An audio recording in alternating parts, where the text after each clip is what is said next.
Hello, everybody. Welcome to the Nexus Gaming Series, Season 19. Today, we will be casting Division D semifinals, Protectors of Shakuras versus ReGen DeGens. This is Seed 2 and 3. Protectors are technically also tied for Seed 1, but the first place team actually has a better KDA throughout this season, which is insane. We just got through the map picks and bans, and we are going to Infernal Shrines picked by Protectors. We will not be seeing Volskaya Foundry, Alterac Pass, Dragonshire, or Battlefield of Eternity. Just waiting for a lobby. This is a best of 5. Oh, always a good reminder for me. Best of 5, not best of 3. So we could see a minimum of 3 games and a maximum of 5. Looks like we've got a lobby up. I heard there are some non-MOBA audience viewers, so I will try my best to explain as much as I can. Even though there's a lot to know about the game, but we definitely welcome anybody new to HOTS. The community loves newcomers and is super welcoming, at least in NGS.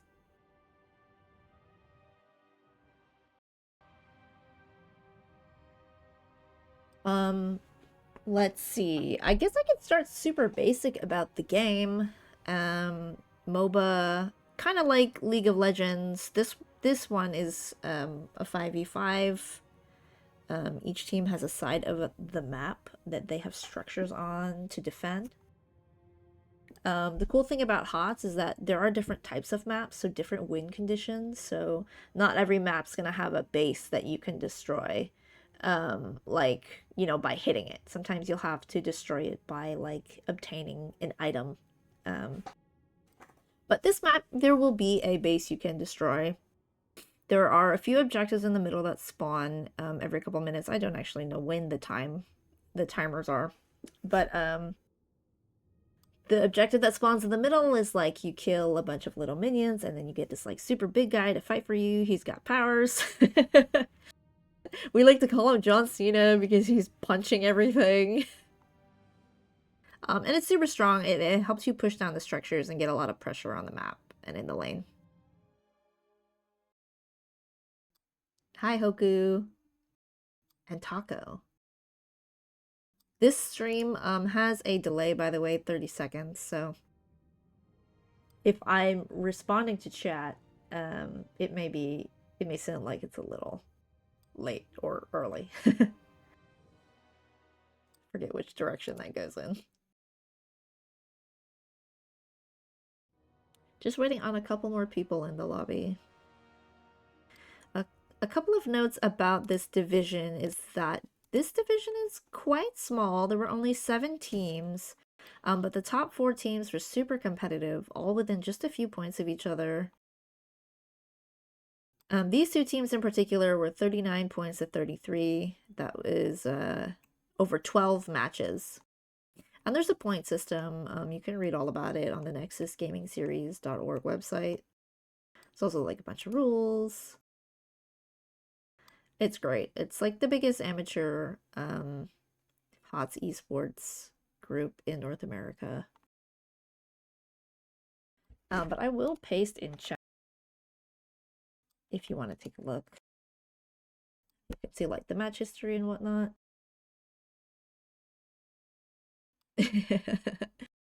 Close enough. Lala, Kala.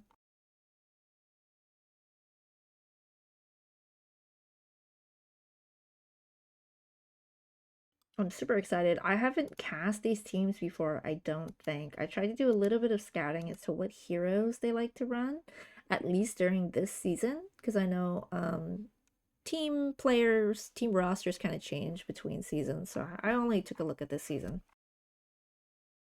And I'll give a little bit more info on that during the draft.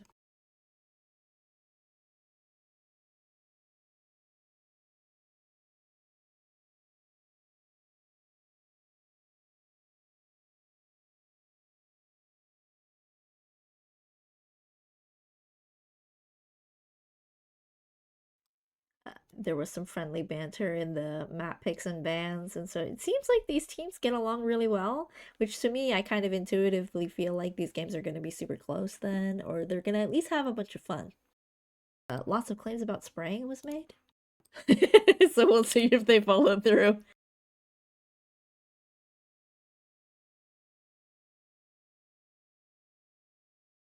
Hello, hidden monkey. Yes, let's go hot. Hopium. We got big patches recently. Grubby came back and has been streaming.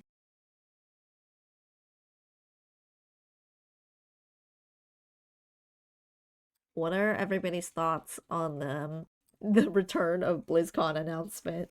I remember so much Heroes Hopium. Hi, Raka.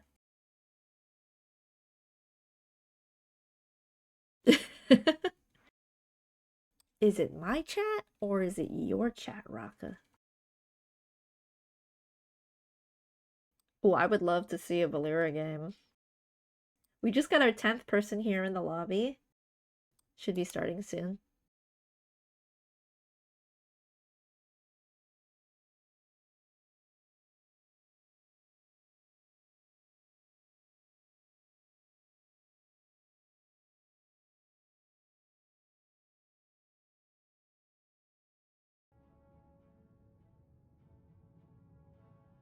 You hope to have limes at BlizzCon? Me too. But I'm kind of more hoping they have anything Heroes related at BlizzCon. Because I'm kind of close to actually where they hold it, so I'd love to go. So we are in the draft. Oh no, my game, it's not showing. Oh, there it is. Just took a second. Hoku not asking for our attendance. Yeah, go make some soup for Hoku. Things wrong. Okay, so in analyzing these teams a little bit, I see a lot of Blaze. Both of these teams pick Blaze on the regular and have a super high win rate with Blaze. So I expect to see that banned or contested. Blaze, oh, let me explain a little bit more about traditional team compositions. Since there's 5 players on a team, I would say 70% of the time you see a traditional structure of having 1 healer per team, 1 tank, 2 damage players or assassins, and an offlaner, which is generally a bruiser. Blaze is technically defined as a tank, but everybody plays him as a bruiser in this game almost all the time. So they've banned Stukov, which is a healer. He's super abusive. He's got this big nasty pool that silences, so you can't use any abilities while you're sitting in it. And they've banned the Tassadar against ReGen, which they have played. That's their highest win rate hero and highest pick rate hero. So they know it. They know everything about that. Banning it right away. And the white main ban. So that's 2 healers banned against Protectors of Shakuras. Their white main win rate is 100% right now in the season. And that is a 3rd healer ban. I believe there are only 14 healers in this game, so they're choking out the healers. Anduin is the most played healer for ReGen DeGens.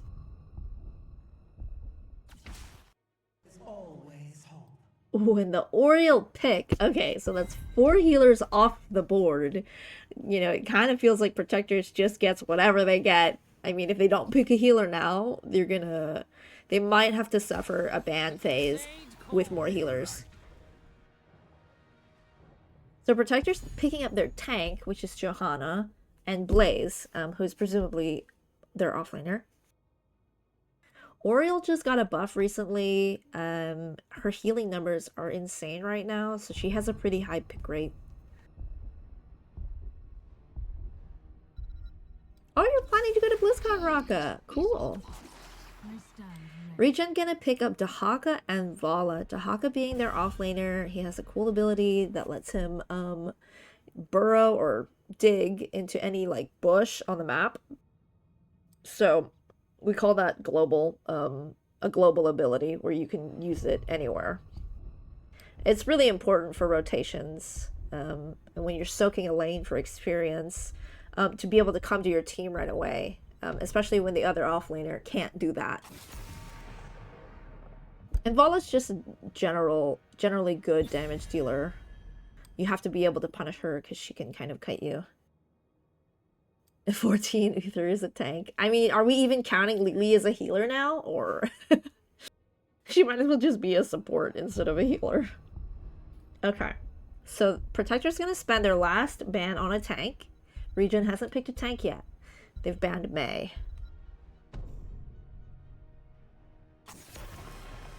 And ReGen DeGens gonna ban a Thrall.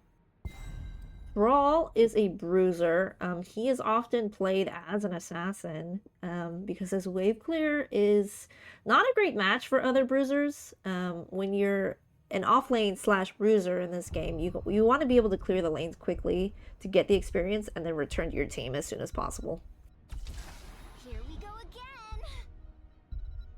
Protector's picking up the Chromie for some really long range spell power. It's really great on this map because there are a lot of walls. There are walls over the objective, and so she can play pretty safely. And Rhaegar. Rhaegar is a healer. He is kind of melee, but he also has some pretty high healing numbers. He's got a cleanse. Attack speed's low. It's good into Vala with the totem. Also generally good hero. And then ReGen gonna pick up their tank, which is Diablo and Junkrat. Diablo is a super fierce tank. I would say he's an S tier tank in this game with his ability to survive, engage, all of his CC, and he has this unique trait where if he has collected enough souls when he dies, he can respawn fast. I don't exactly get the Thrall ban either, but normally I feel like it's because people are doing their homework in scouting. Or maybe they ban the Thrall for the Diablo. Thrall has 3 choices for percent damage, and they could really blow up the Diablo if they'd seen... Because they had last pick. Protectors had last pick. However, Hanzo is also extremely good into Diablo. He's got Giant Slayer at level 16, and with a Scatter Arrow, that can absolutely destroy Diablo. I'm excited to see how this goes.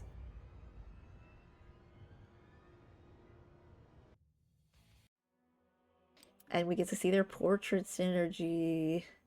This is like Probius and a Pylon, right? And this is like whatever Zeratul is. Okay, I'm gonna go ahead and introduce Protectors of Shakuras. We have Aurum on that Blaze, Cliff Sandwich on Hanzo, Chopper on the Chromie, the Boomer 444 on the Rhaegar, and Dagny on that Johanna.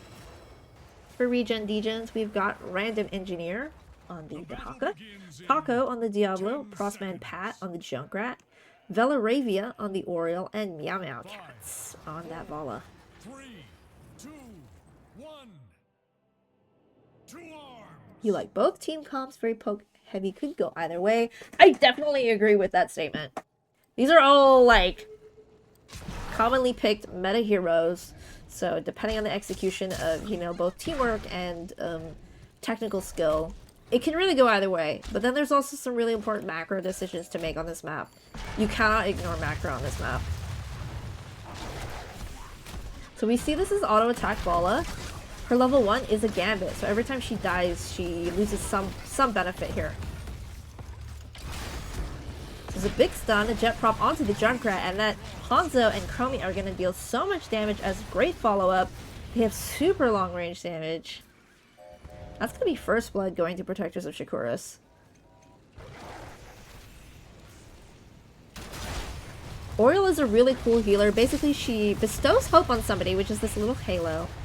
And every time they deal damage, she fills her energy bar and she's able to heal that with that energy bar. Oh, really great flip combo onto the Rhaegar. They're not able to secure that kill though. though he's very low. Junkrat just placed a boot there. Not gonna get any heroes. And Protectors of Shakuras doing a really good job of clearing that lane quicker than ReGen DeGens. However, when they go to mid, ReGen's just gonna take this for free. Completely uncontested. You can Gamba now! There's a prediction. Thanks, Raka. So up here, they're doing a little skirmish. They're both kind of low. Oh, really nice read by the Dahaka on the jet prop.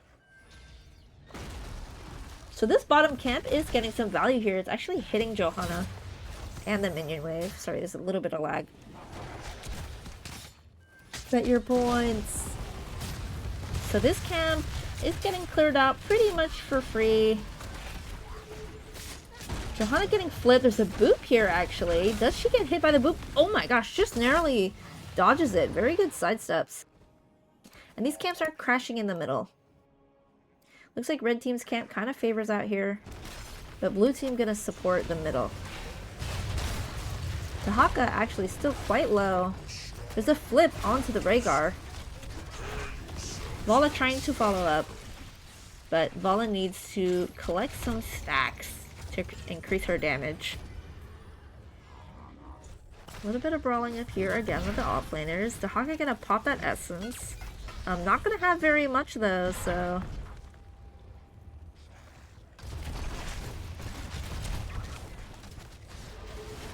So there are certain levels that each team obtains, and when they reach that level, they get a new talent, which is basically a buff to their abilities, or their general hero.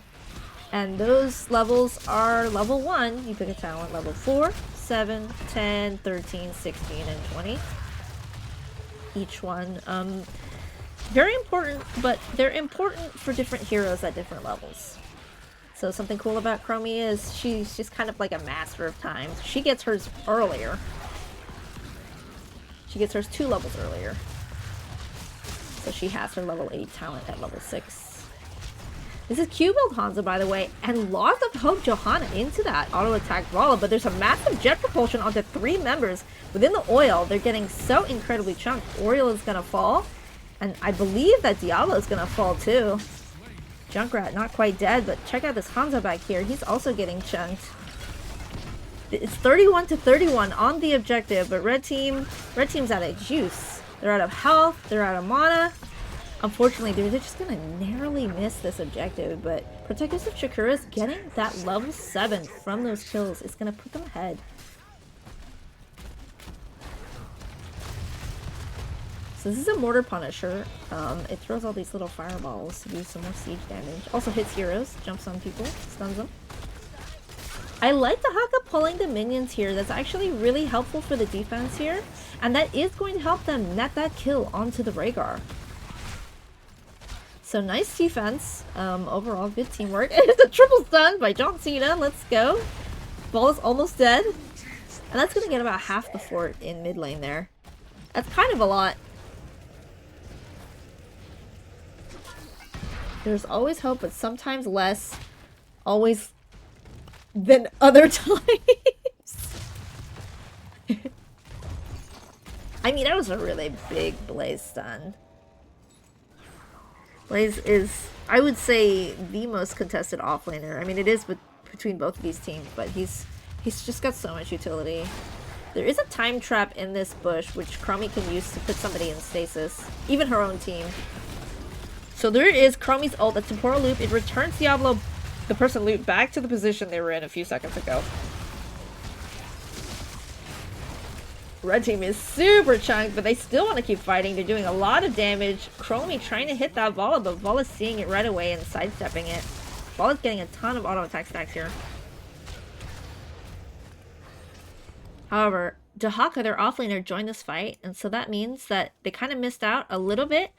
Top here, they weren't able to defend, so Blaze was able to get some structure damage there. So there's an invade on this side of the map here. Oh my gosh, that Dragon's Arrow and the Blessed were huge. That ended up being a trade in an outnumbered fight, 4v3. Diablo did have souls, however, so Diablo just respawned with a little bit less health. He does get it back when he gets his souls again. So the siege camp got taken by protectors of Shakuras. ReGen, DeGens gonna get their ults just now.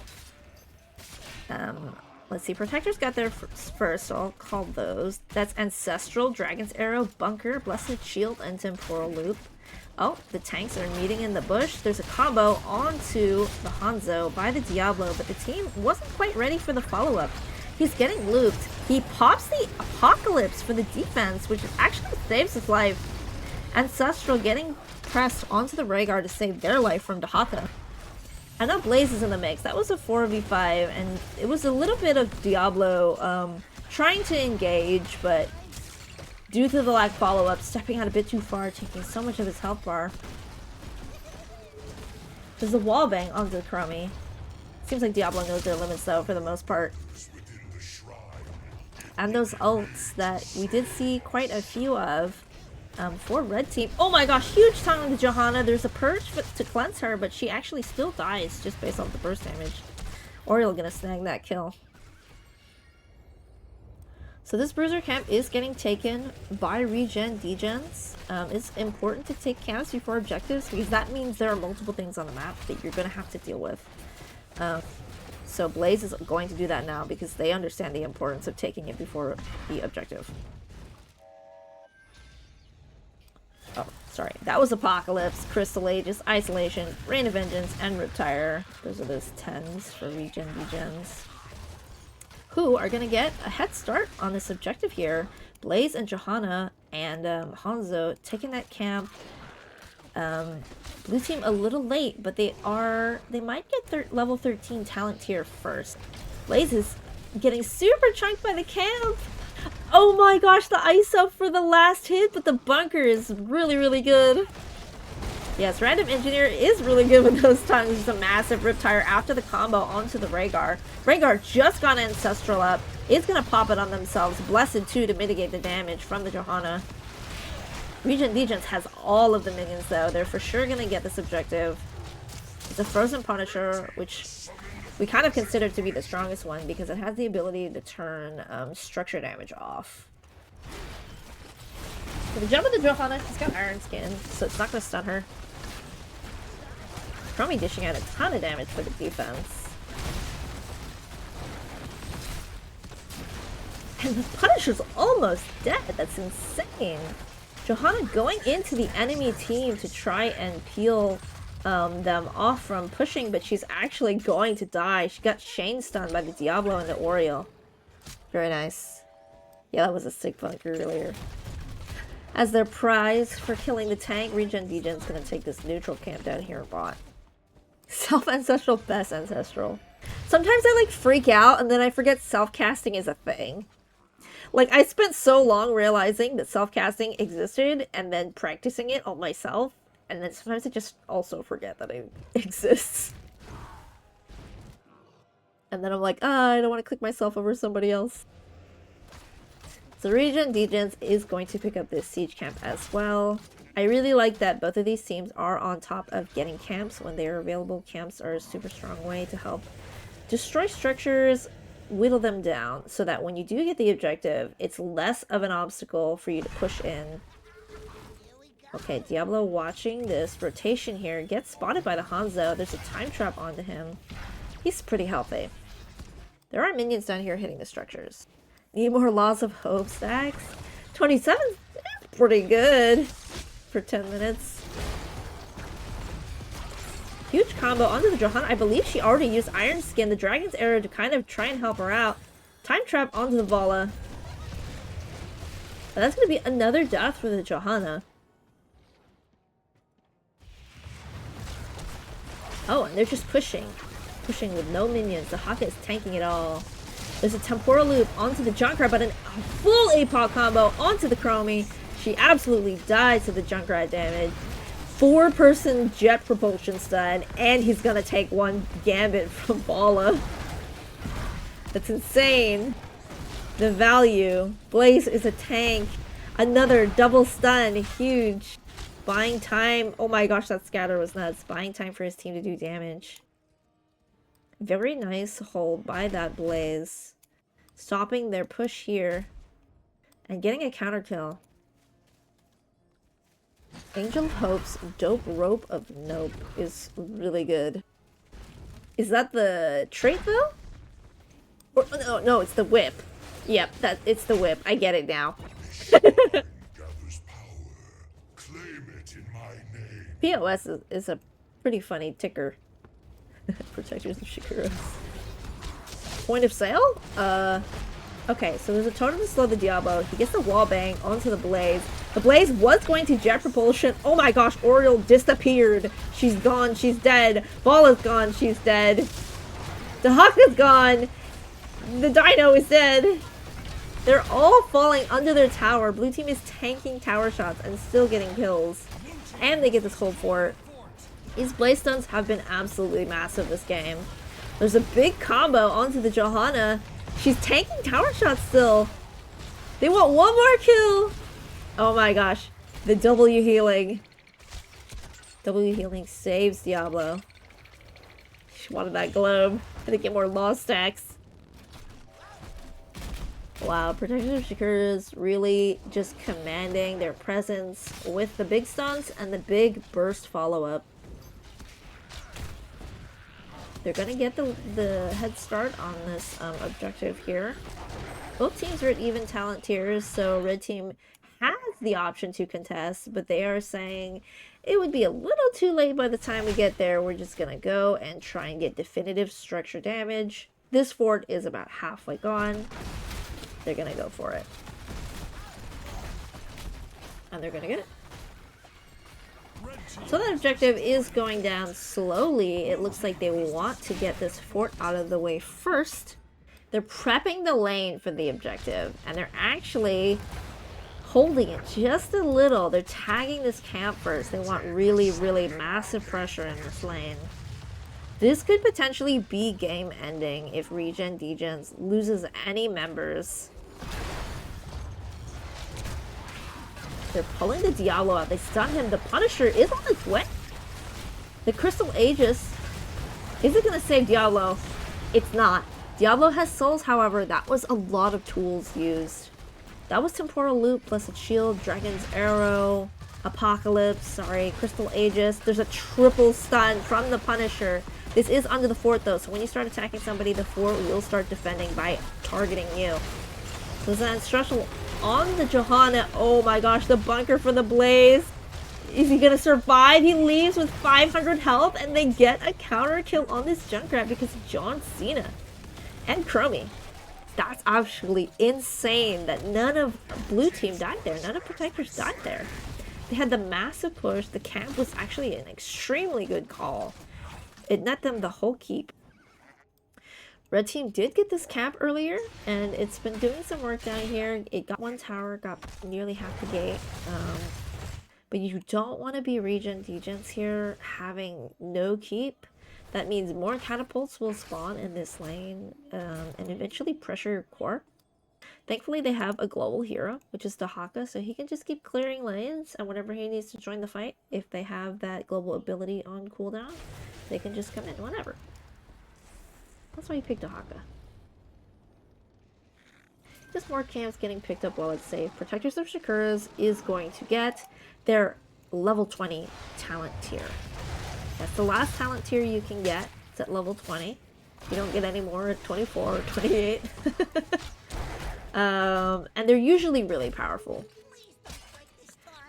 These in particular are Farseer's Blessing does massive healing. So you see that giant burst heal that Rhaegar uses. Now it's AoE. And it happens twice. So there was an attempted boop on the Johanna and she uses Iron Skin, and so now there's a jet propulsion stun onto the Blaze with the totem slow, really holding them in place. Not a ton of damage follow up there. The Hawka still is not here. They're trying to get their team that level 20. Another massive stun on the Blaze. Blessed Shield, Dragon's Arrow. It's a massive CC, but there's a Rift Tire and a Temporal Loop, and Diablo's just stuck, man. Diablo can't move! Oriole doesn't have any sort of true cleanse, so the crystal is the best best saving tool she has. There's a huge boop onto the Hanzo. He has to flip away, but the jet propulsion hits two members, including the healer and Junkrat, and Chromie's gonna snipe that Vala. Oh my gosh, it's so good. Protectors of Shakuras is tied for first place here, technically second now, and we can kind of see why. They're just killing it. They're so coordinated about their engages and follow-up. The Hawk is here to defend with Junkrat. He kind of baits out the stun. There's an isolation. He gets plants, but he actually can't see. You can see that with his little Haka mask. And Protectors of Shakur is going to take game one. Very decisively, actually. They only lost one structure, and then they took 5 away from ReGen DeGens.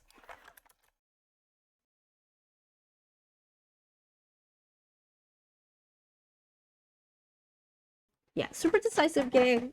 It all kind of spiraled really quickly from like the mid to the end game.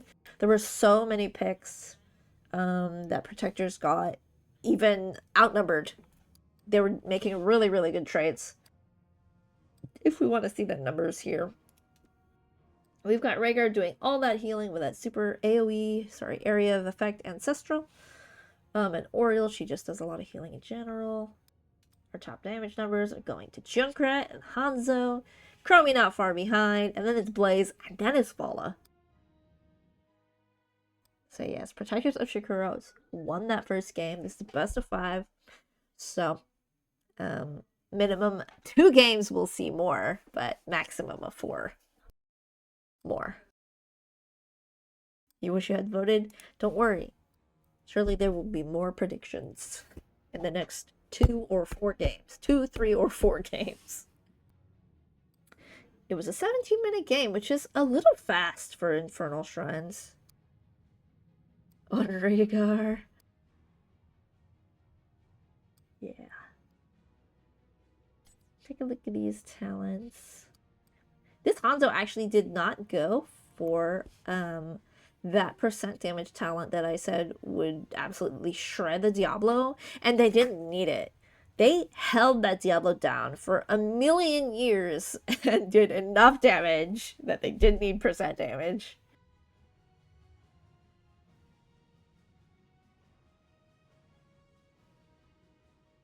I loved the Blessed and then Arrow chain CC. So the Blessed Shield, it bounces around and stuns everybody for 0.75 seconds. And then while they're stunned, Hanzo throws their arrow out, and the stun stuns for anywhere between 0.5 and 2 seconds based on the distance that it traveled. So it's a very long stun when chained together, plus the Blaze stun. It sets Chromie up. I mean, the game becomes so free for Chromie if you chain all of that.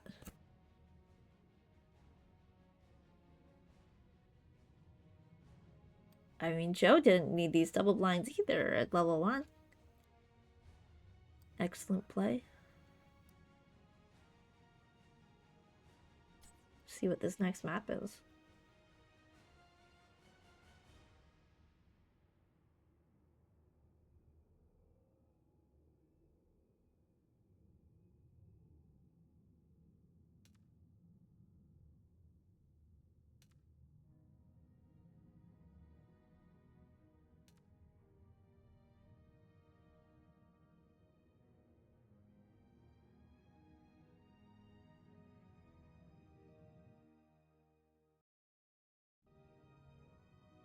From the list of choices, I'll update that score. Apologies.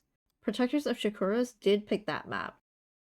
Now, I don't know if this has any bearing, but in the last several games I've cast, everybody that picked the map won the map. It was a very high percentage. I'm just here to confuse your gambas. Okay, looks like the next lobby's up, and we are going to Tomb of the Spider Queen. This is one of my favorite maps, honestly. HOTS has a lot of good maps. I believe Protectors picked this map as well because it says that... Okay, yeah, great. They just said it. They just confirmed it for me.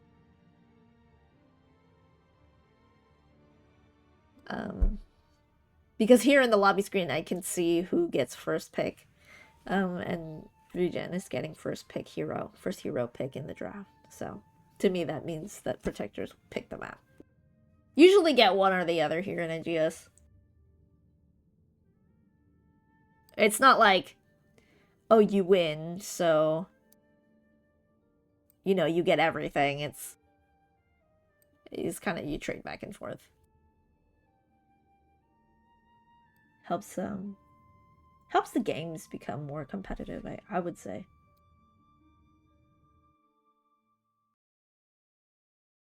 So on this map, it's also got 3 lanes. Not every Heroes of the Storm map has 3 lanes.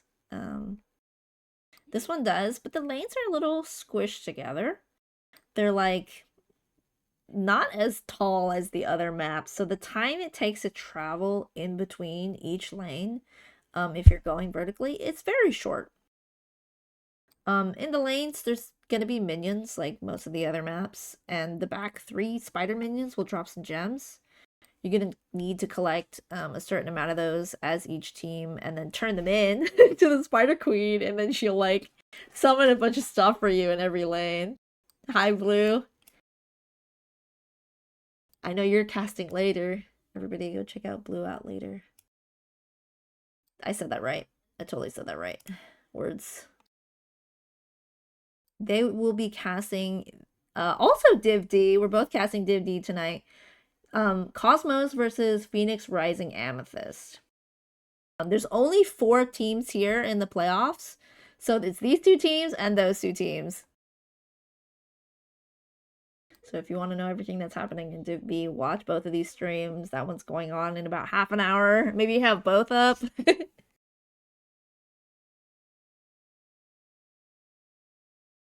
me go check out these hero picks. I wonder if there's any heroes these teams like to play that are kind of good on this map.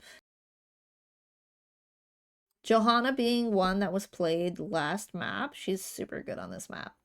Because she can pull all the minions together. It makes it easier for them to die sooner. Tassadar, which got banned last game. He's pretty good here. Looks like both teams play Johanna. Ooh, and ReGen DeGens having a pretty high win rate on Garrosh, who's good on this map. Let's see. Now I have to call out one for the other team.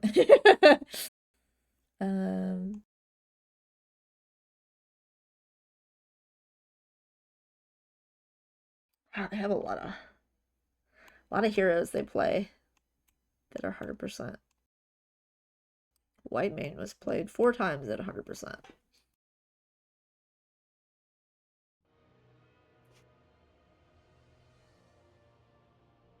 We're calling readies in the lobby, so the game should be starting soon.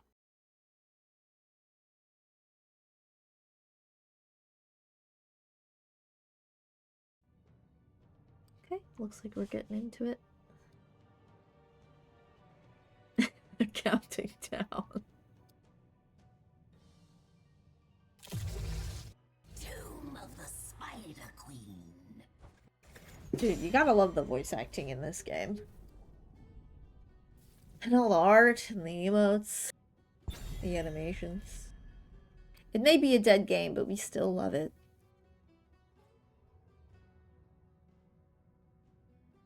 The draft usually takes about 5 minutes. I wonder if we're gonna see the same bans that they banned last round, or are they gonna ban heroes that they won with?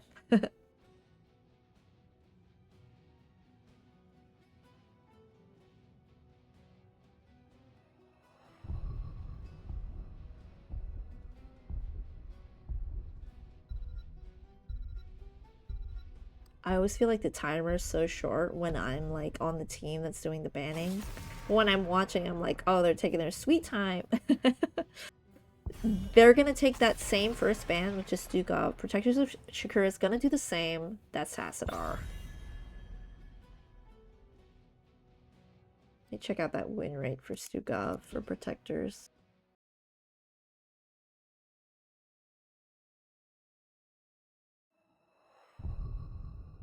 Oh, 100%. Only one game played though. Honestly, sometimes I just ban Stukov because I don't want to play against him. He's kind of disgusting. Disgusting in a good way. Well, they're gonna ban the white man again. So double healer ban for ReGen DeGens. And that's that triple healer ban. So the bans are about the same here. However, ReGen DeGens gonna snap up that blaze. Protectors of Shakuras played it last game. They got a lot of value out of it. It's also really good here.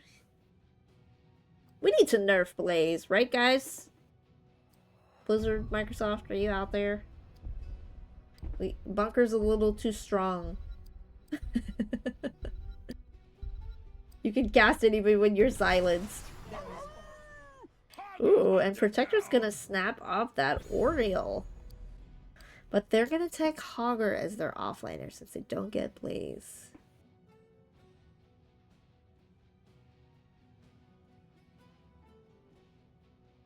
So there's kind of not a huge reason for ReGen DeGens to ban a healer. They do like to play Mei, and Mei was banned against them last game. So Taco gets their Mei. And then they're actually going to take the Chromie too away from Protectors. On a 3-hour cast. Okay, ReGen. Every time I do a best of 5, I'm prepared for it to go 3 hours now. I just like to set average expectations. And so it is another healer ban. 4 healers banned at 14. We're gonna ban the Vala. Just remove Blaze, get Brightwing out of the game too while they're at it. I mean, if they're not gonna give Lily any love, they can remove her also. Blaze is bae. Boy. Alright, I love it. Ooh, the variant and the Falsad. I kind of like the variant into the Mei, because the Mei has a trait where she can become unstoppable, gain a big shield. Variant has a talent, which I believe is at level 13, where he can do massive damage to shields. ReGen DeGen's gonna pick up Thrall and Rhaegar. To my last breath.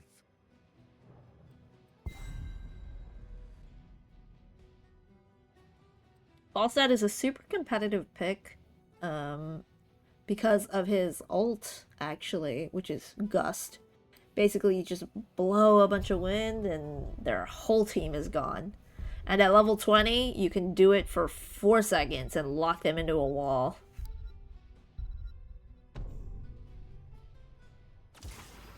And the Junkrat. Both of these teams have a lot of similar picks. They're just sharing heroes at this point. Gamba never comes up until draft is done. Julie, do the thing! Oh my gosh, I just rewatched Korra recently. It was so good.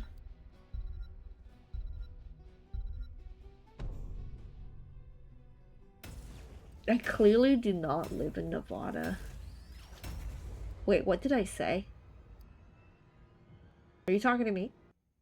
Because I do not live in Nevada.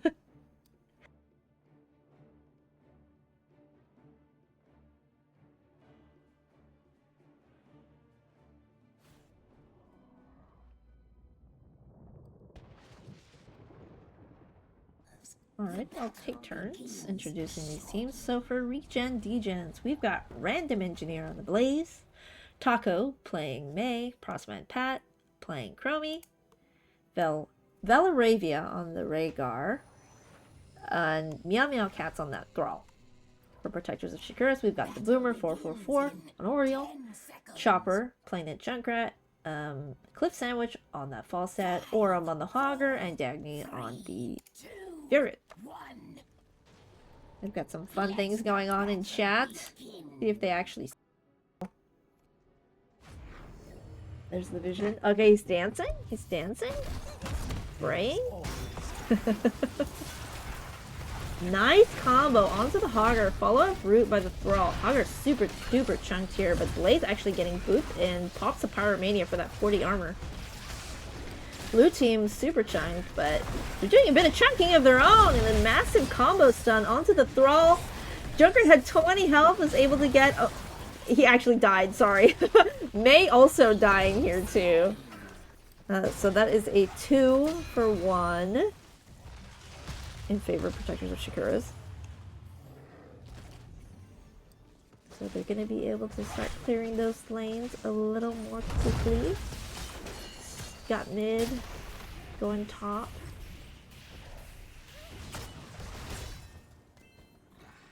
This is hammering full stud, by the way. Blade's getting stunned here. Oh my gosh, the jet propulsion was a little short. It looked like they actually ran into the wall instead of directly to the right, but the boop placement was perfect. Such a good boop. Wow. Talk about efficiency. Protectors of Shakuras has already turned in 10 gems, and it's only been like a minute and a half. They don't want to lose any of them. They're turning them in right away. Yeah, I've never been a fan of, like, actual gambling. So Hogger gonna take up this Bruiser camp very, very quickly. He's really, truly a specialist at it. Some pretty good sidesteps from the variant, but he can't sidestep everything. Does he live? No, he does not live. His parry allows him to evade basic attacks, so it's when he's blinking, but not spell damage. So as the reward ReGen, DeGens gonna take this siege camp, this neutral camp in the bot. However, that bruiser camp that Hogger got earlier is not getting defended on time. Blue team gonna take this whole wall. That's so much value here. Like, the kill that they just got on the variant, this was so worth actually. Really nice boop onto the Mei. Kind of looked like the Mei had a flank onto the Oriole, but who's flanking who?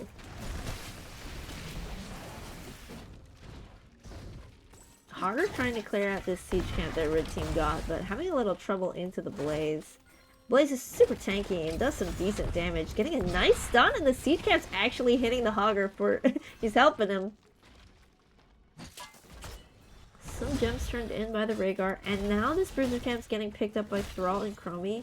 They're not the best at camps. They're also not the worst. So blue team turning in a ton of gems here. They almost have enough for a full objective phase. This is shiny now, so that means they have enough if everybody turns in the gems they're currently holding. Rhaegar trying to get the stall, but a little bit alone. They're all gonna go down there. There's a boop onto the Blaze. They did want to stall that objective turn in, knowing that Protectors had enough to turn in for a full phase, but they're kind of, they weren't able to, and suffer the consequences. A really nice combo on the false start. He gets the dash out, and blue team's gonna be able to turn 50 gems in. Time trapped onto the variant. Level 7s are online for Protectors and for ReGen DeGens now.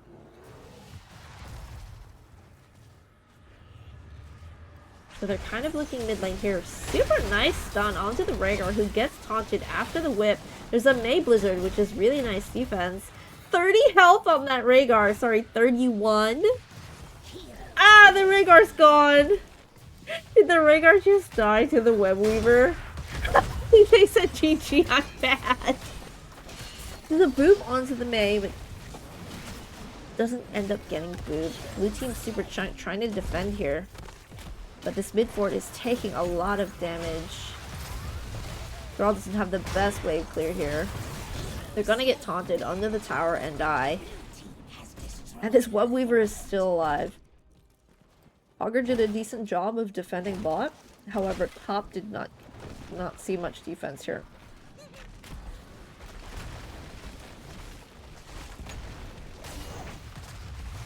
So now Krami's trying to defend top lane here. The first line doesn't look like... Oh, maybe they get this whole thing. So Mei icing in. This actually slowing Sans Crummy this time. He's got about 590 health. Oriel's pretty chunk too. However, Hogger is up here. And Blaze making it up here too.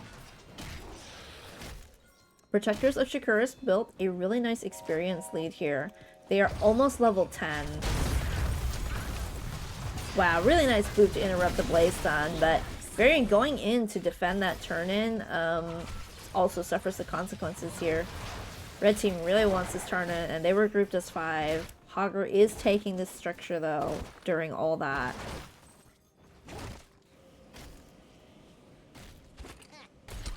Junkrat not able to stall those gems, and actually eating the stun with Oriel. These two were trying to defend the objective, but 2v5 and within range of a Blaze stun. You saw last game how deadly those Blaze stuns were. Okay, another Blaze stun onto the Hogger. Nice safe spin.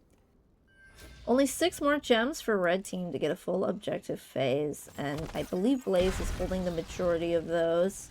So they're gonna need at least Blaze to turn in, or Taco to get a couple more and turn it with Chromie. This Bruiser camp got picked up by Protectors, and they're pushing with it a little. Massive stun onto the Mei. Oh, the Ancestral almost makes it, but that's crazy how coordinated Protectors is when it comes to killing the tank. We saw that last game too, and they're super solid, super in sync. Red team actually completes their turn-in, and Mei's gonna be back in about 1 second, so they're respawning now. One thing that's interesting, and you guys can correct me if I'm wrong. Oh wow, really nice oil and stun onto the Junkrat, but the gut is really powerful here. Does it save the Junkrat? No, there's a Sundering from the Thrall. And Junkrat is gonna go down. Mei's looking for more. Mei wants that Oriel. She uses her ult, and it catches the Varian too! Crystal Age is going to come out for the Oriel, but they're stuck in the Slowing Silence, and they're body blocked. So these Web Weavers are now kind of going undefended, but what I was saying earlier is that the Web Weaver's health bar is not really a health bar. I believe it's kind of based on time and distance traveled. So if it's all the way back here and it takes forever to walk up here, it's not going to be very healthy by the time it gets there and actually gets any value. Somebody called that combustion. Is this combustion? Oh, it is combustion. That's great. Okay, really nice objective phase for ReGen DeGens. Even though they don't have any of their forts, they were able to get one up here. Now, Protectors of Shakuras is kind of eyeing this boss area. They just got level 13, which means they have a teamfight advantage with that talent tier. Varian kind of going and hitting it, wanting to start it, but the team maybe another call was made of defending turn-in or turning in gems instead, or maybe they want to turn in gems for the most part, and then before they finish turning, tag that boss. A lot of times during the objective phase, the camps will go away, and you can't actually get them till it's over. So they're just going to opt to turn in full. Varian's got those last couple over there. Nice. Crap onto the Mei, getting taunted. The Ancestral does go off, but there's a Shockwave. She gets her trait off. There's a Riptire. So many stuns. You have the Mei Blizzard, the Sundering. Nobody actually dies there, but like 6 ults got used.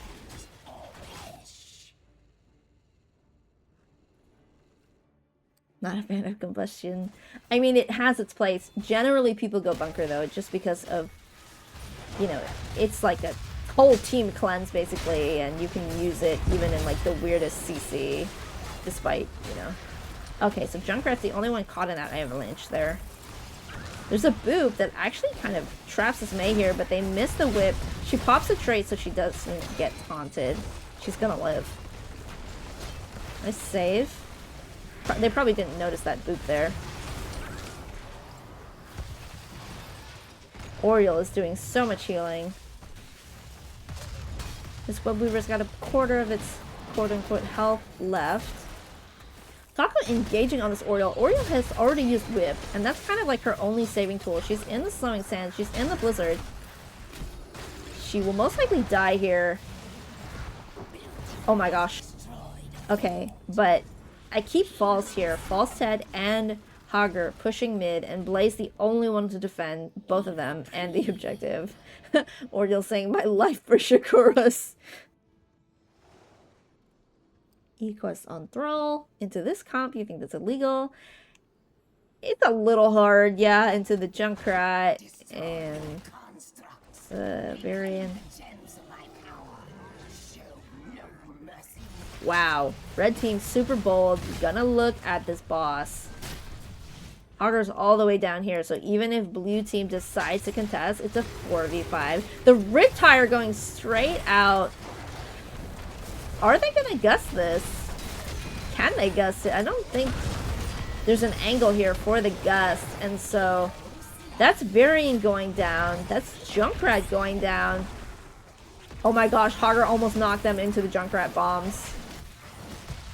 So now Oriole is looking a little under fire here.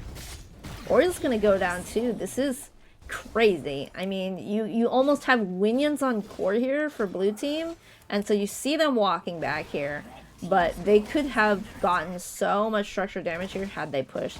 They are concerned about their core. They don't want to be losing any core percentage. Interesting though, they opt to turn in despite their lanes looking the way that they are right now. They won't be able to pick Oriole when she has flighted 20. I love it. So these cores, by the way, they do have shields. I know I'm over-explaining, but you know, if you... I heard there were non-MOBA players here. I want to make sure you're kind of understanding what's going on.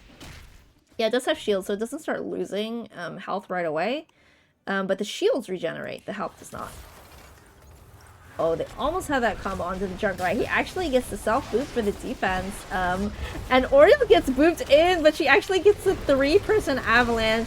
And everybody's pressing their ult right now, including Combustion. The Shockwave onto the Mei. Hager's gonna take that Mei down. There's a taunt onto the Blaze. The Slowing Sands, though, I think is gonna save them from any more deaths.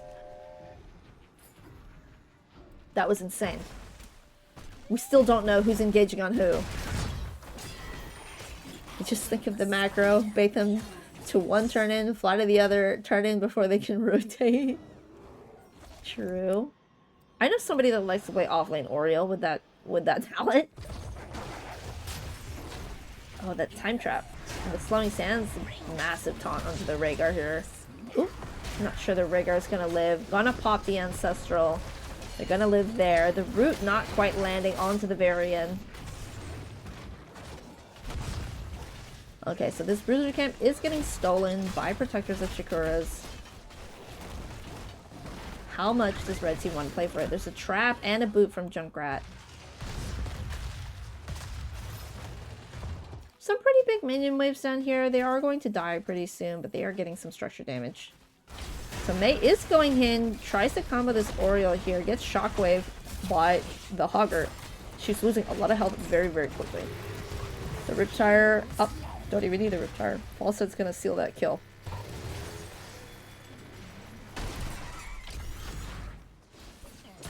Blue team looks like they're playing super aggressive here. They've got this camp going mid, but they're leaving now. Neither team has enough to turn in. Protectors being a little closer. They've got 36 right now. 40. They're getting there. Hager's getting the siege camp. Mei will be back in about 10 seconds. Now this is a super big talent for Oriole, Reservoir of Hope. Basically her max energy that she can store increases every time she uses it when it's full. So her burst healing is just gonna get bigger and bigger and bigger, which is super important when you're playing against like a burst damage hero like Chromie. Chromie's gonna get her level 20 talent though, because she's Chromie.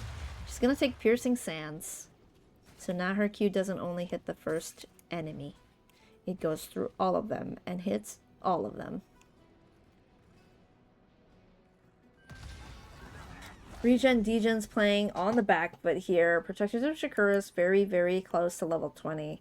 Almost enough gems to turn in. We got a 2018 fight on our hands. Yes, exactly. And that is why ReGen, DeGens is standing in their base. They know they will not likely win a level 20 fight, and they see somebody who's out here on their own. Blaze is going to be able to jet propulsion out of there to safety. They're letting the waves come to them. They really should pick up this experience though if they want level 20. You see these little globes on the ground. Oh, those belong to protectors. My apologies. Flight for sure. It's Shield of Hope. I'm sorry, Shane. Shield of Hope is actually just too strong. A shield equal to 50% of the amount of health you're missing. So the lower you are, the bigger shield you get. There's no taunt onto the Blaze, but it looked like there might have been. So Mei went ahead and used Avalanche to peel for the Blaze. Protectors now have enough to turn in, but they still have that level 20 advantage, so they can actually just do whatever the heck they want.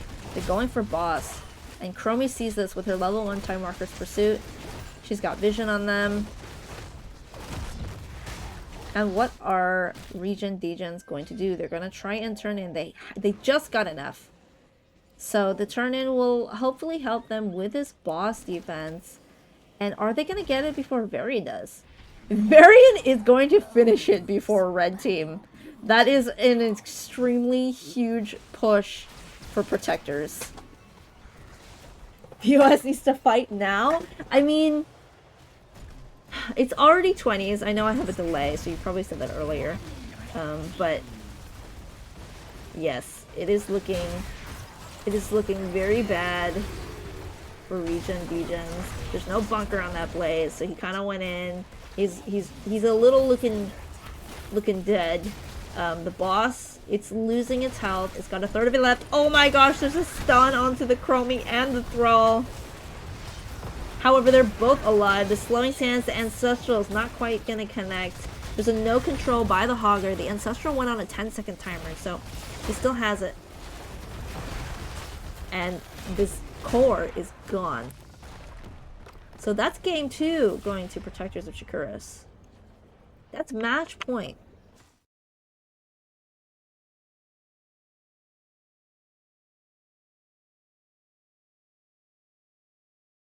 Very nicely played. Let's take a look at these stats. It was 13 kills to 12. Much closer in terms of the team fights here. At least in the kills. And we have Junkrat taking that top down, but Chromie, again, not far behind. Same healers as last game, I think. Rhaegar and Oriole. Rhaegar healing a bit more due to that Ancestral.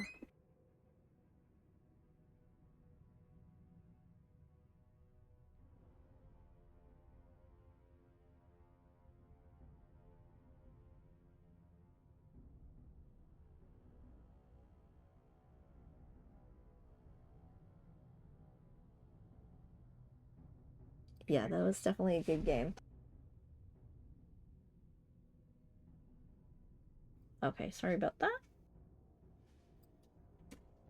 Let's see. Yeah, this wind tunnel talent, it's disgusting. So is Shield of Hope. No control was pretty funny. Oh, those were rip tire resets. You still want a 3-hour cast. You just want to root for whichever team will make the game longer.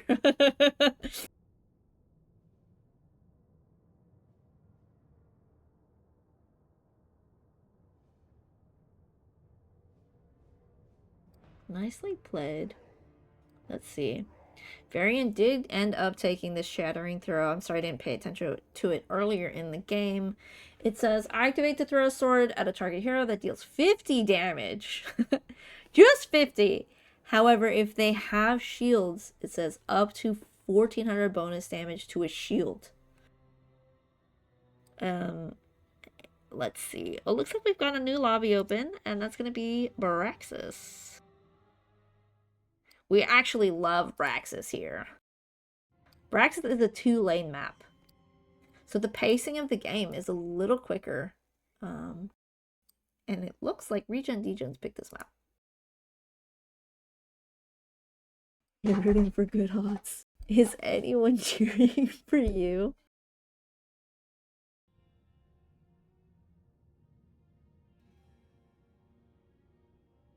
Yes, I do love this map. Reverse sweep, let's go! That would be spicy for sure.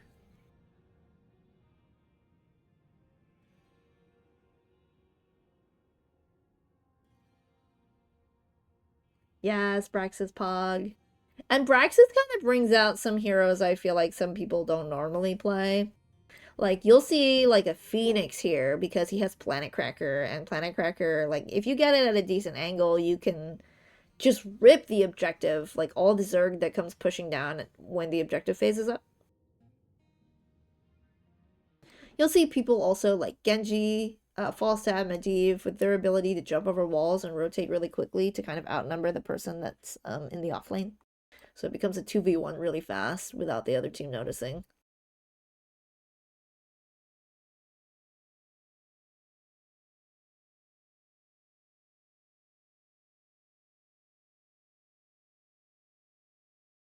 Another thing about this map is that yes, Hoku. Another thing about this map is that it's an Artanis map. I was going to say that you'll see heroes that like to brawl get picked. So Artanis, yes, being one of them. You'll even see people like Kel'Thuzad, tanks like Garrosh and Stitches, where you're always looking for that engage.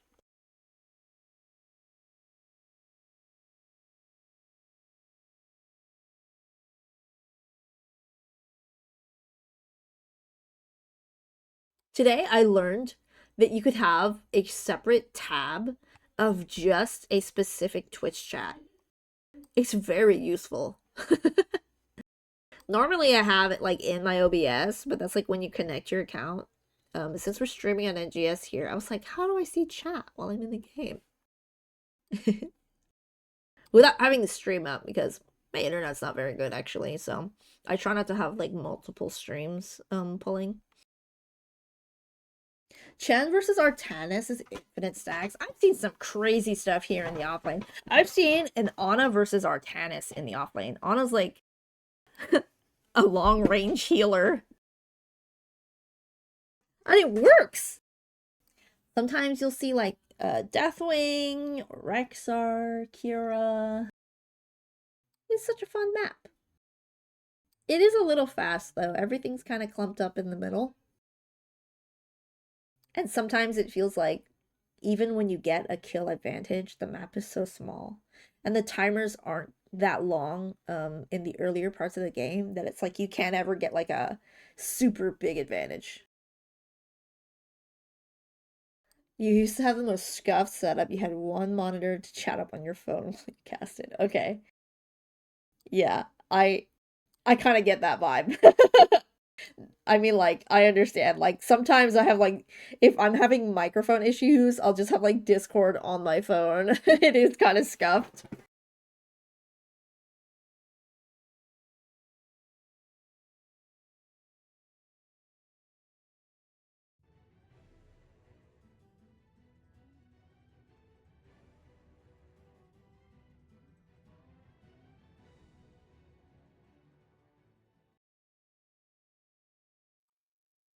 Hi, Spectrum.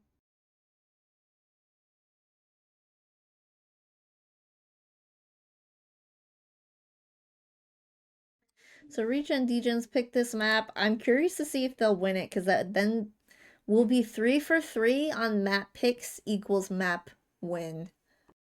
And in my last cast, it was 5 for 5 map picks equals map win.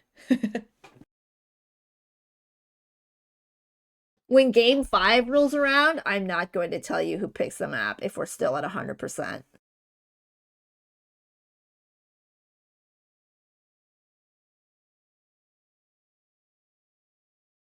I think they're just getting drinks. It might be a long one, so if you want a drink, might as well go grab one. You got 5 minutes for the draft when it starts.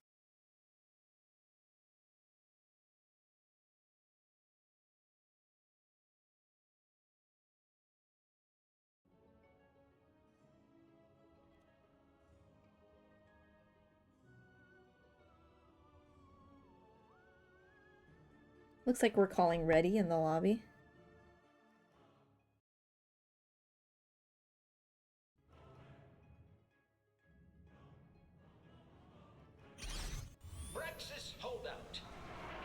So for this objective, there's 2 points on the map that you have to step on, and then you get control of them. Once you have control of it, you don't have to step on it anymore, but the other team can retake control or neutralize the control if they step on it. And then you charge up a whole bar, and once either team gets the bar to 100%, it sends a Zerg wave down on both sides based on how much charge you have. You'll still see who is first picked, though, when you draft. Okay, but that requires more thinking. So I'll make it harder. I won't give it away. So these are the exact same bands. Anduin got banned first instead of Tassadar, but they're still the same bands that we saw in the first 2 games.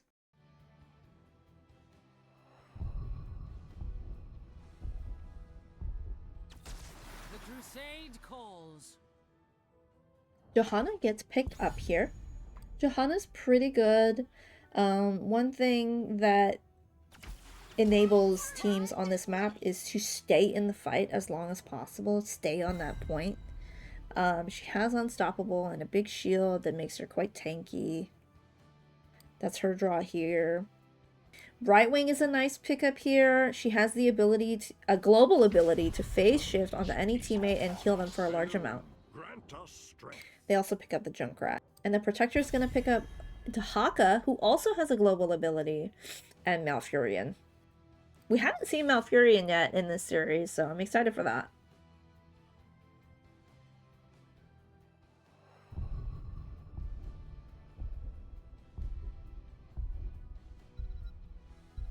So ReGen, DeGens going to pick their last ban here. Probably an assassin. That's going to be that Lala. You're rooting for Protectors not because of Brightwing.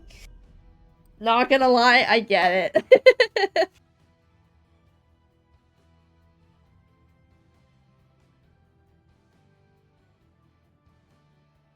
I like to play healers, and like, I used to play Brightwing a lot, but I just haven't enjoyed her as much lately. I don't know. Do they need to give her love, or is she in an okay spot? She in an okay spot. So Protector's gonna ban out that Garrosh. ReGen has a pretty good win rate on Garrosh, and I would say this is a map that is good for him. Because you're always kind of around the enemy team, which gives you the ability to throw them into your team. Garrosh can throw somebody into your team. Or to any spot they choose within a range. Taco gonna pick up that Mei once again. They were pretty good at landing combos. And Meow Meow Cats is gonna pick up the Thrall. Oh, sorry, not Thrall. Not the Thrall from last game, but the Orphea. I like the damage follow-up from the Orphea and Mei. They both have circles. Circles are busted in this game. And to round their draft out, Protectors are going to take Falstad and Li Ming. Falstad was played by Cliff Sandwich last game, but we haven't seen the Li Ming in this series yet. I like the Li Ming into the Mei. Mei has kind of a hard time gap closing onto the Li Ming, and Li Ming can just deal damage when Mei presses trait, because Mei can't move. Even though she's unstoppable and gains a shield, Li Ming can just pop it with all the damage that she does from a long range. And so ReGen DeGen's picking up the Thrall again. However, it is played by their offlaner.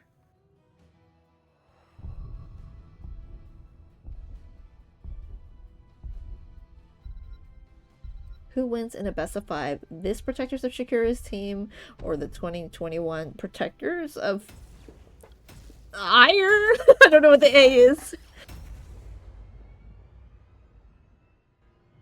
The Chen player point click no fun button tilts me. Oh, I see the poly.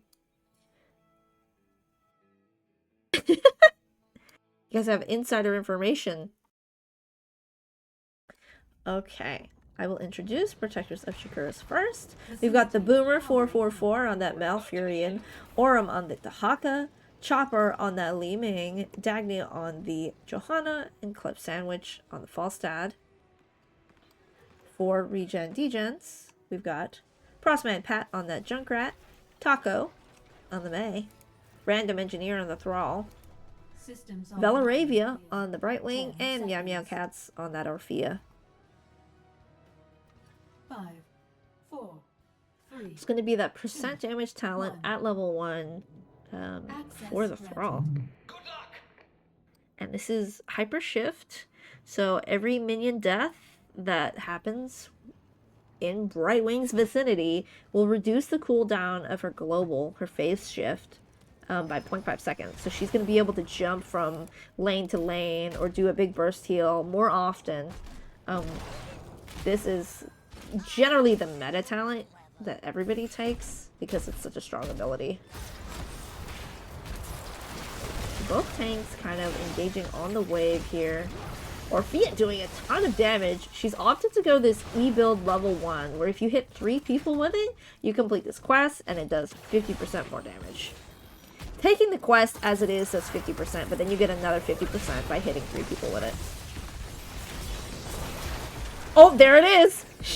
Oh, it was beautiful. We watched it happen in slow-mo. Oh my gosh, getting that E-quest is such a massive extra damage boost. There's a huge combo onto the Malfurion. He's dead. Even though he didn't get stunned, Orphea does a ton of damage. May actually finishing it off. And Thrall doing nicely up here, forcing the Dahaka to tap the fountain for, it's got a 2-minute cooldown for some health and mana. And that's one of the reasons you take Thrall in the off lane is to just brawl your opponent. Like, your wave clear kind of sucks. But if you can kill your opponent, then, like, it doesn't matter how bad your wave clear is.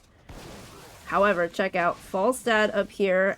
Well, that's 3 globals, by the way. We've got Falstad who can fly, Dahaka who can dig, and then Brightwing who can phase shift. So it's making it a little bit easier on the Thrall here against the double global.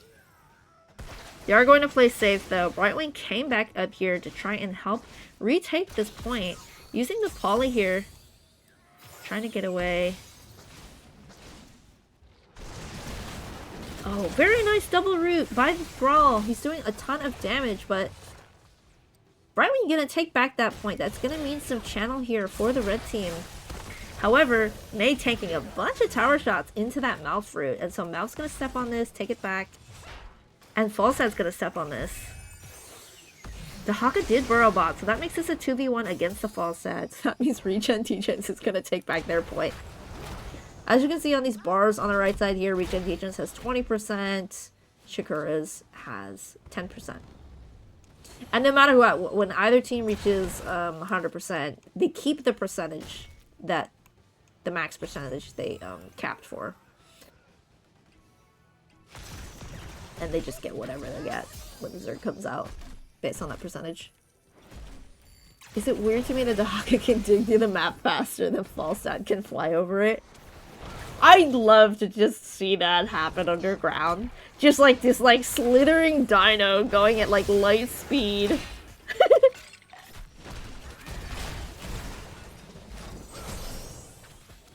Okay, so it's a 4v4 down bot here. And red team doing a ton of damage to the tank here. Dagny going to go down. Red team getting that kill on the tank.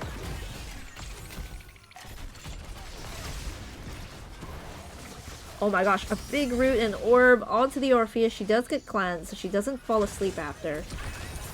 There's a nice tong onto the Bright, who's getting very, very, very chunked by the Falstad. Has 200 health, is going to be able to walk away though. They do get the Malfurion though, somehow, with the Orphea damage.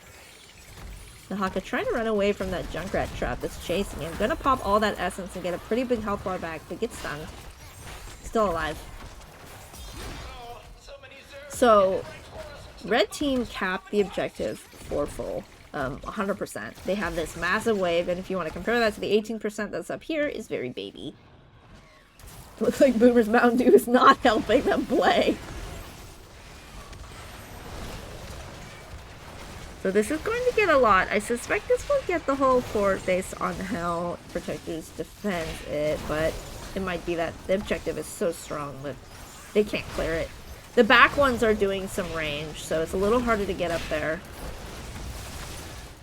And they also hit you. So the more that you're in there, the more damage that you're taking. They are going to take that Johanna down once again.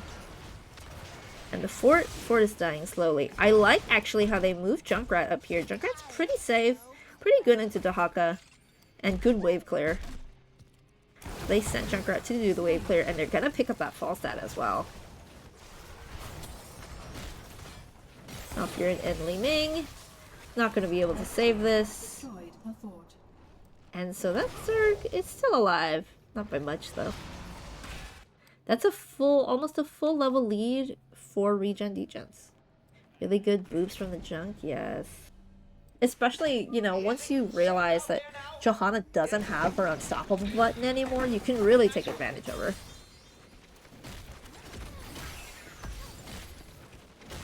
So, this Bruiser camp getting picked up by ReGen DeGens, and the Siege camp getting picked up by Protectors of Shakuras. Once again, this is match point for Protectors, so if somehow they kind of flip the momentum here and win the game, they would have won the whole series. So I think ReGen DeGens is fighting pretty hard here to make sure that they don't just get wiped from the series. These top 4 teams in the playoffs are pretty competitive, so I expect no less than 5 games. Nice boob from the Junkrat. Oh, there's a root onto the Mei. She is sleeping. Johanna pulls her in with the Condemn. Mei's not too scared though. Brawl is brawling this Dahaka. Dahaka's pretty chunked.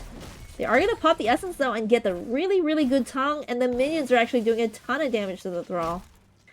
Dahaka turning the momentum in that little brawl.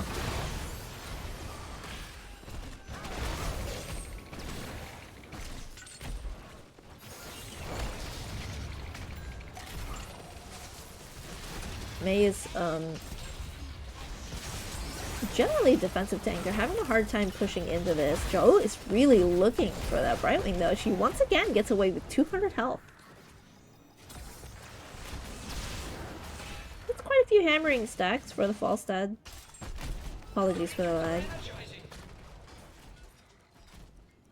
So Thrall just walked up here. They have level 10s. They have these ults. This is a massive advantage here. So Riptire, Avalanche, Crushing Jaws, Sundering, and Blink Heal. It's a 4v5 up here. Dahaka's still down here. Red wants to force something while they have that advantage, but blue team getting 10s and Thrall walking away. We do see it's Tranquility, Isolation, Disintegrate, Blessed Shield, and Gust. Jo is looking. Mei is very, very chunked. There's a big Blessed. An attempted follow-up by the Falstad. Looks like they might get it. The Crushing Jaw is not actually going to land. The Riptire peeling the Dahaka off the Chromie. The Isolation does land. Oh no, they're both dead now. I call that one the Brightwing effect.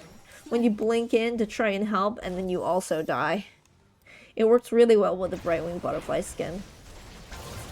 Anyways, that's a couple of picks. A couple more picks for Protectors, and they just start ripping boss. They said, sure, the objective is nice, but we'll get it when you guys are defending the boss. So it's extra pressure. Oh my gosh, Mei has Avalanche, but Jo has Iron Skin, and there's a Junkrat boop.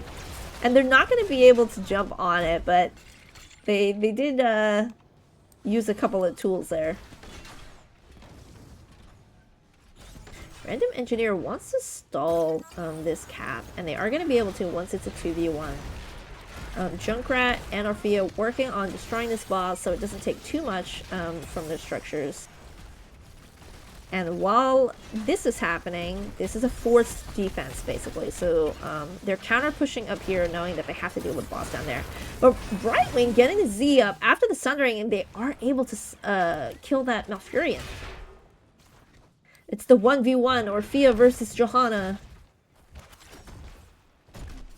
She's alive. Not Junkrat's here. And Mei and Thrall are rotating extremely aggressively. The tongue misses on that Mei. Johanna's still super low here. There's a blessed onto the Thrall, and he does go down. The Riptire is kind of looking. Hits the Li Ming. Oh my god, does more than half her health. And so red team has the objective. Johanna's stepping on it. Taco wants to buy more time on the objective. Brightwing's going to get that phase shift in and save them. However, blue team did get this cab, and they did get a pick, so they are going to cap the objective back. Red team has it at 78% right now. They're pushing this lane up here. Red team's got a lot of people down here to defend that point. In fact, they have 4 members, almost 5. Thrall's making their way. And this fort's just going to go down. There's so much pressure on the map from protectors. They're able to take these structures. Red team says, we want to be cohesive. We want to be not outnumbered. The blizzard does not connect. They're gonna get away. That's insane. Level 13s are online for protectors. Li Ming did get avalanched away. And Mei is actually very low on mana, so... Oh, the tongue not quite connecting, but it was quite close. So ReGen, DeGens still not having their level 13s right now. Thrall's walking top real fast as they can to try and stop the timer. It's at 96. They stopped it, but let's see who wins here. There's a really nice tongue, but there's a phase shift, so Dahaka's gonna walk away. The phase shift actually gets cancelled here. Oh my gosh, the Blessed trying to finish her off. And the Riptire for the defense too. And now they're brawling again top, and they do get the phase shift off this time. Okay, finishing off that tower for the next time they dive. Now it's a 3v4 down here. Brightwing's gotta walk down. Make sure that this structure doesn't go down for free. Shakuras doing a really good job of poking the structures down. Oh, insane read by the Malfurion, and that was for sure gonna be a really nice engage by the Mei. This is a big minion wave, though. Some more brawling up here. Falside getting that fly off. Will we see the Brightwing Z? Not yet. No. They had burst down that Thrall very, very quickly. It was more than 2 people. At this point, you have to wonder, is it worth fighting over this? When you're down 1. They've invaded the siege camp. They've taken it despite not being on their side. Oh my gosh. Is this illegal? 4v5 that they try and take this? Okay, so there's a gust on the camp itself. And they will be able to steal this camp. There is a Riptire though. Oh, and it dies to the false set hammering. So wave's pretty massive up here. Thrall thinking about going there, but knowing they're not going to have enough time. Both Zerg waves are really strong, 80 to 100%, and they alternate which lane they go down. So now blue Zerg wave, blue team protectors is coming down here. You see all these little banelings? I love them. They hurt. Thrall clearing out the catapults and the siege camp top. It was taking quite a bit of the wall here.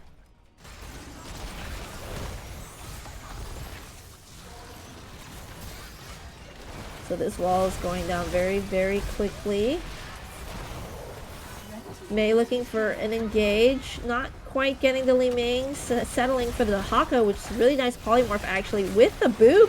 That Haka is dead. Very nice layering of CC by ReGen DeGens. Mei almost falling there. In a really tough spot, they're able to make it out. Liming trying to long range the Orphea there. While Orphea is trying to clear. Falset's wave clear is not the best, so it did take them a little while to finish off that 80% Zerg wave. So in the opposing lanes here, the structure damage is relatively even. Structure is a little healthier on the side of Protectors. And Protectors are going to get their level 16s now, which is a major advantage for them when trying to teamfight. However, Red Team has this earlier position onto a camp with the Junkrat boop already placed on it. So there's a tongue onto the Thrall. Burst follow-up from the Falstad, but he's still pretty healthy. The ISO doesn't connect onto the Mei. There's a boop onto the Malfurion, a phase shift onto the Mei. Johanna is really in there, and the Riptire does some major damage to Johanna. The Sundering is good too. The Crushing Jaws lands into the Malfurion, but there's no damage afterwards. And that Shield Glare is going to finish off that Johanna. Oh my gosh, that boop dodge on the orb was so good. So that is going to be the tank going down for ReGen DeGens. The boss is up, so blue team is going to start it. How much does red team, like, how much can they do about this? They're down a hero. They want to annoy them though. They want to make them take a bunch of damage from it. They don't have Sundering. They don't have their tank. They don't have any ults, really. But they're so incredibly low. Look at them. So that is big, big, big map pressure for Protectors. Luckily for ReGen DeGens, there's no objective phase happening right now. There's no point to cap, so they can just spend their time playing safe and clearing. Here we go again. The beacons are powering up. As I said that, the objective phase came up, and his boss is still all of its health. So there's that. The ReGen DeGens does have their level 16 talent tier now. So that will help them in these fights. Ooh, very nice combo into the Malfurion. He cleanses himself, so he's not slowed anymore. Joe getting really, really pushed into this backline. Gonna walk away and press Laws of Hope. Okay, the boss still very, very healthy. The beacons are up, available to be channeled. It's a nice root on the Johanna. She pops the Iron Skin for the Unstoppable. There is time for ReGen DeGens to clear this boss and take an even fight. The boss is almost dead, but the keep is quite low. And Dahaka, we'll see if Dahaka has Burrow in case either team wants to fight. So they're going to keep laning until there's a decisive answer as to when a fight is happening. So Dahaka is burrowing back here in the backline, but not before Malfurion dies. And Orphea is looking at that Li Ming alongside Thrall. There's a tongue onto the Orphea. Thrall is still looking though, gets a really nice root. And Thrall's going to take down that Li Ming. Oh my gosh, Protectors of Shakuras get the whole objective though during all that fighting. Red team gonna have to clear, like, their life depends on it. Sometimes the strategy here is to tank the damage with your hero instead of letting it hit your structures, which can be quite risky. Blue team doing the counter pressure thing again. This is 2v3 down here. There's a tongue under the Orphea. Sundering a blessed. Orphea's gone. Very nice tongue. CC layering. Though Thrall was able to chase them away from finishing off this keep. Orphea's death timer is about 36 seconds now. Are we still looking? Oh my gosh, Falstad's still backing. Oh, he gets the root. Oh my gosh! Thrall wasn't watching turn and could have decapped while chasing Ming, but got tunnel vision. I totally understand. Like, walking away from a kill that's yours. Especially when you're landing these roots. Okay. So, even talent tiers. Orphea is dead for 4 more seconds. Joe is back in 30. There's some minions here, but Orphea just respawned. Doesn't matter. The minions will get it. Oh, they both stepped into the root. And they're both sleeping. They're taking a nap. Orphea doing some homework. And Joe will be back in about 5 seconds. That's still enough time for red team to claim this siege camp. Oh my gosh, these waves. Orpheus said, I want to fight. Peru the waves. This is a pre-20 fight. It's kind of what ReGen DeGens needs, because once Protectors gets that level 20, they can just kind of walk over them with that advantage. Oh my gosh, the tongue! But the Sundering! Is the May gonna survive? Popping the Unstoppable. The ISO doesn't connect. It was quite close. It was really... Like, I really respect trying to force a fight there before Protectors gets 20. But I mean, look at all the Protectors ults that got used. Only Sundering really was used on the side of ReGen DeGens, so they're kind of still in an okay spot for a pre-20 fight. And I wonder if Protectors is going to give it to them. They are... No, it looks like they're going to get 20 for sure here. And so that means ReGen DeGens going to walk away. They don't want that pre-20 fight. From the beacons, they'll be active soon. They're not far though. They will have a fight in time to contest full cap of the objective, full channel of the beacons. But Protectors is getting boss already, and they just noticed. Oh man, that's crazy macro. Oh my gosh, the blessed shield into the Li Ming damage. The wind tunnel's disgusting. The ISO, the crushing jaws. Thrall is super displaced, can't even see. Presses Sundering, hits a few people. And this boss is going core.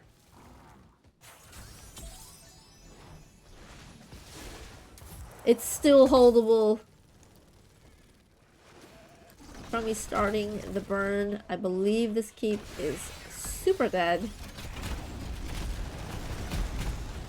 They're burning it really quickly with the spread volley from Junkrat, but they're not going to be able to save their keep. Beacon is getting channeled by Protectors. And they're honestly playing... They're looking at an end here. Potentially. Maybe some more picks.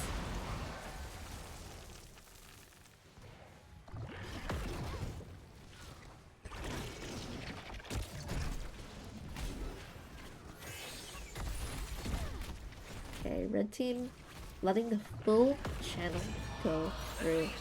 Brawl is still dead. This Zerg, 100% Zerg wave is going bot. Maybe there's hope yet.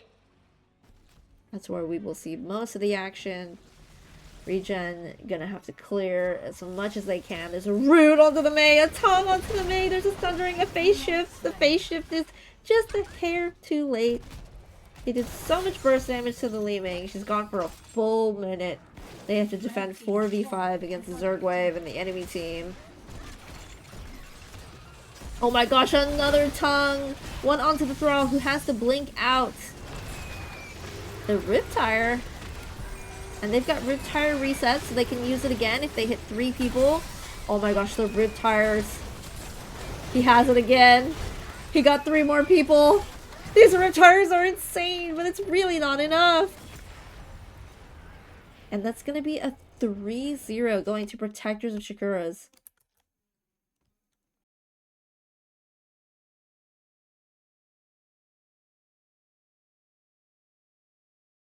What a set. 3-0. I mean, these teams were super close in the standings in the division, so... And both of these games felt really... I mean, all 3 of these games felt really close.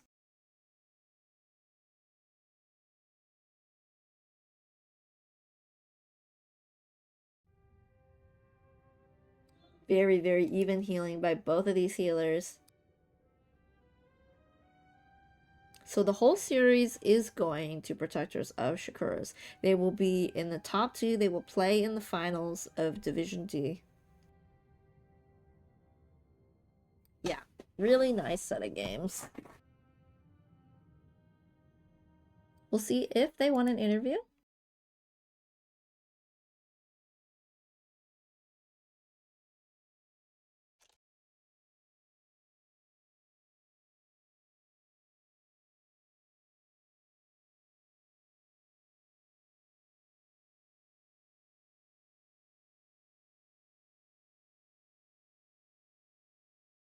Looks like they do want an interview, so I'll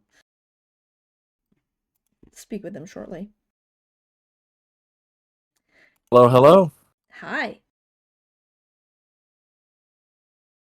How many are coming? Just two, I Okay. think. Awesome. Hello. Nice.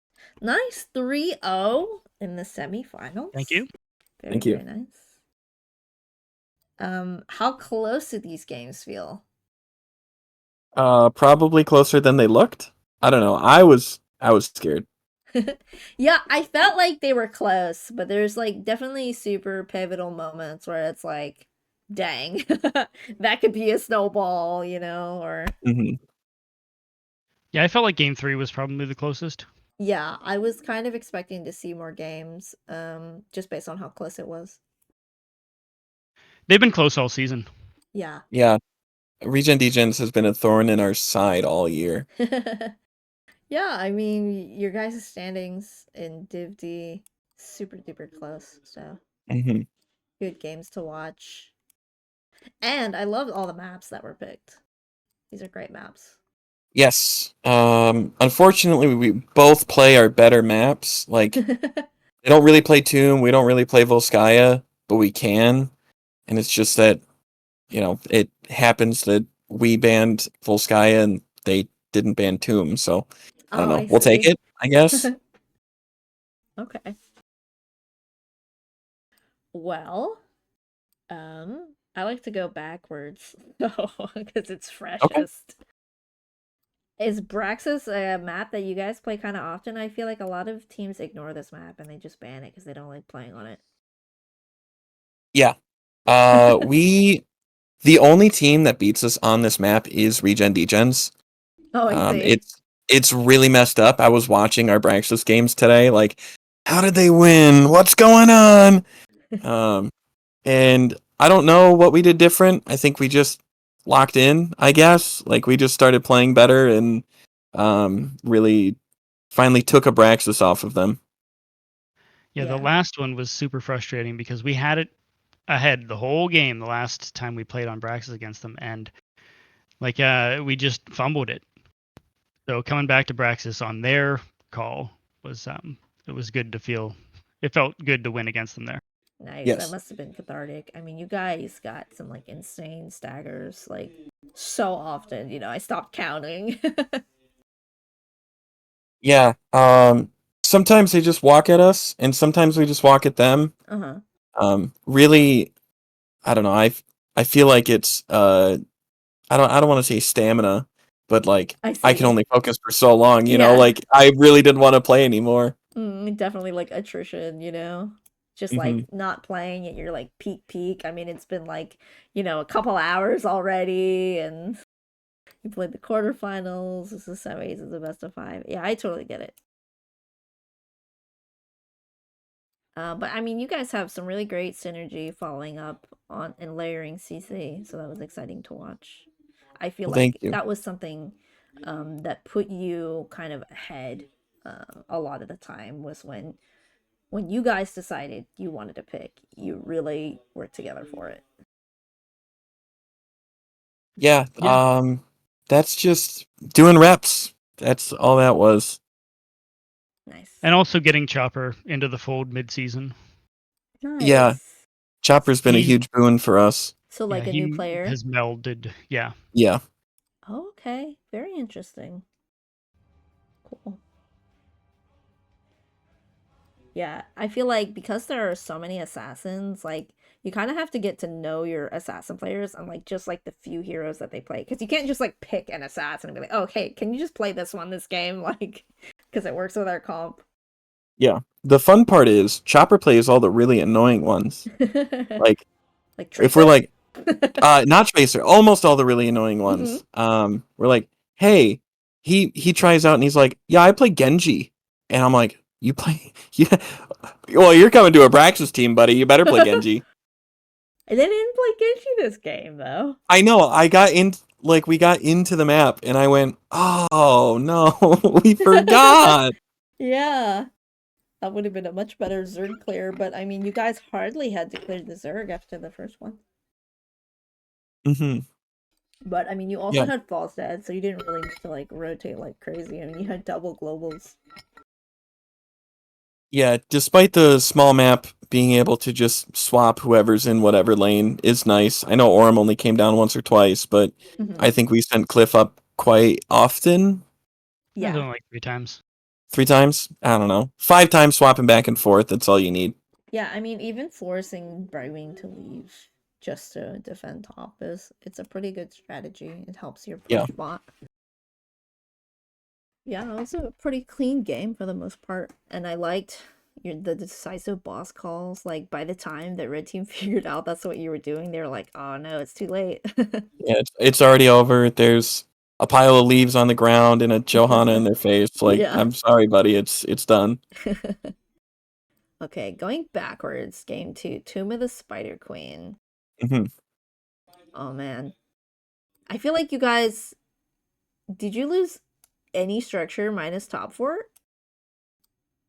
Top Uh keep wall? top keep wall? Okay. I think Mid wall. mid wall. We almost lost mid fort. Ah, yeah. But there were some like really like interesting exchanges in the first part of the game. Both teams trying to like defend the turn and were just like outnumbered and then just suffering the consequences for it. Yeah. Yeah, no, there were there were a couple times where at least I was trolling where I'm just like, yeah, I'll hold this, no problem. And I just die. I'm like, sorry guys, don't worry about it. Yeah. Yeah, I mean, I've done that so many times. Yeah. It just really makes you like be like, oh yeah, I should respect that. I love that map. Let's see. Did you guys play map? You played Oriole on that map, right? Yep. You guys were trading the Oriole. I'm surprised it wasn't here in the last game. Was it banned? No. No, I think I didn't want Oriole. Oh, because I wouldn't be able to really hit them. Like, I could get blinded by May, I see. but until Orphea would just be in, and I wouldn't be able to do Right. much. Okay. Could totally see that. Would have been a good healer with Orphea. First Right. picked the Brightwing though, for that global. I could see why. Yeah. People like to take the globals here. And And that also the first game game. Oh, before sorry. we had banned a lot of healers. So Yeah, so they many Yeah. healer pressured. bans. Yeah, Vel and I test each other every time we play. And, I really gotta reach down deep into the bag and be like, maybe I won't feed on this one.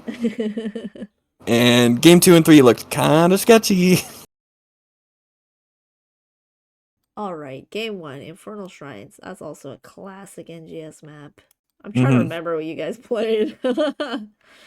Oh, Let's see. you had like Rhaegar, some. Hanzo, Chromie, Blaze, Joe. Yeah, you guys were getting like some crazy CC layering, and then just like it's free game for Chromie.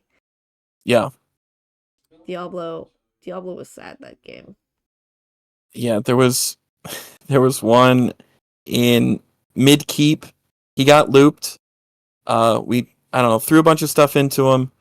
He got crystalled, and he was, I don't know, Yeah, 10%. yeah, it was near the end of the game. Trying to walk away. We blew him up anyways. We kind of felt bad. We felt bad for Taco on that one, but Yeah, it was sad to that's life. watch. Yeah, he probably had souls. He was fine. Yeah, I think they did, yeah. But still, it's cool. Like that was the first map too. So to me, that was like a really good look at your strengths as a team, and how it showed up in the game. It's just very in sync. Yes, we try to be as best we can. We just know Dagny's always going in. Yeah, it's always good to look at your tank even if you don't agree with what's going on, because just being cohesive as a team is what coordinated is about. So Mm-hmm. very nice. I mean, you guys have been a team for a while, I think, right? A few seasons? A couple seasons, yeah. This core has been, I think, 2 seasons now. There was some turbulence at the beginning trying to Mhm. figure things out, but That's every kind of team. we've kind of evened out, and I think we're gonna try and ride this wave for a little while. Very nice, very nice. Well, you guys are doing really well. Yeah, and congratulations. Excited to see the finals. Thank you. Yeah, Are can't you wait. gonna go watch your potential opponents Uh, now? yeah, we have to. I mean, there's You got to still scout. that you got to scout, but that's quarters that's being played right now on the other Oh, that's side. So they still have to play quarters. semis. Yeah. Oh, okay. I was confused. Well, if you have any shoutouts you'd like to make, please do so. Cliff. I'll let you handle it. Okay.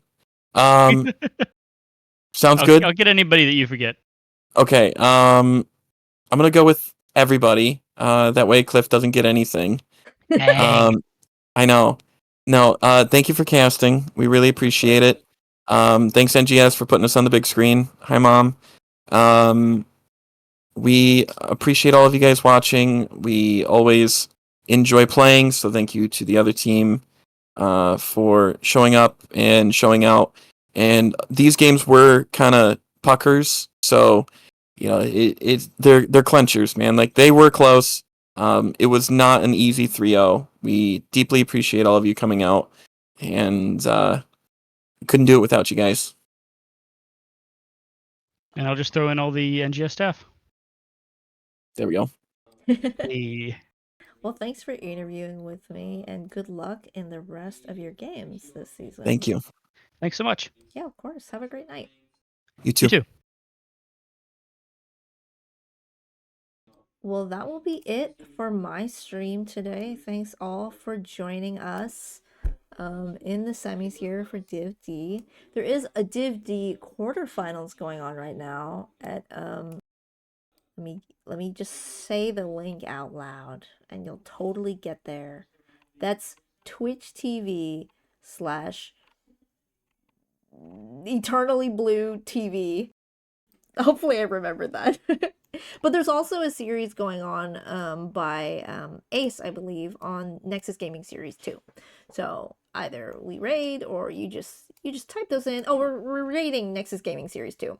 So no work to be done by you. You just sit there and you get to see more HOTS.